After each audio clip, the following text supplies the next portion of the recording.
Investor perspective, we're now joined on the line by Razia Khan, who is Standard Chartered's head of Africa research. She joins us on the line from London.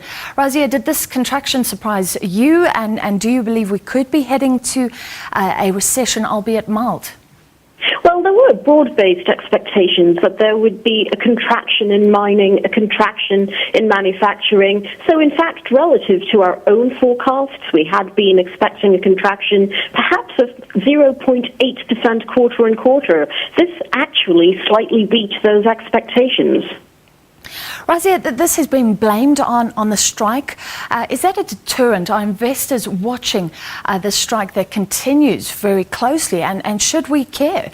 Because there are internal contradictions like huge inequality that this is highlighting that we need to deal with here in South Africa.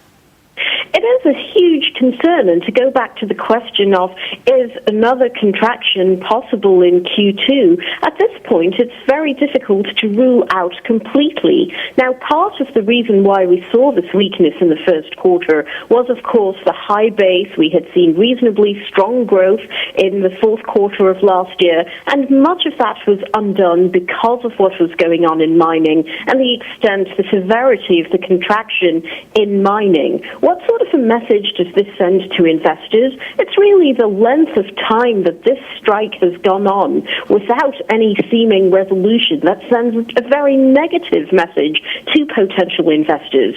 South Africa has had labour market issues. That's been well known for some time. The structure of labour market regulation doesn't necessarily lend itself to a flexible economy or robust growth or job creation that can really deliver on the aspirations of many. But why South Africa is making the headlines for the moment is because of this protracted dispute that shows very little sign of ending. And that sends a very discomforting message to potential foreign investors.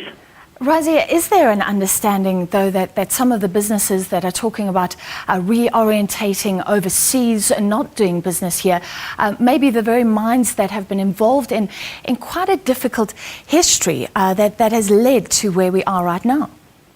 Absolutely. It's very difficult, of course, to ignore where South Africa has come from. But at the same time, questions do need to be asked about why there hasn't been more progress made on that front over the last 20 years. Why are we left with a structure, a labour market structure, reliance on labour from elsewhere in the country, migrant labour coming to work on the mines, that essentially hasn't really changed over 20 years?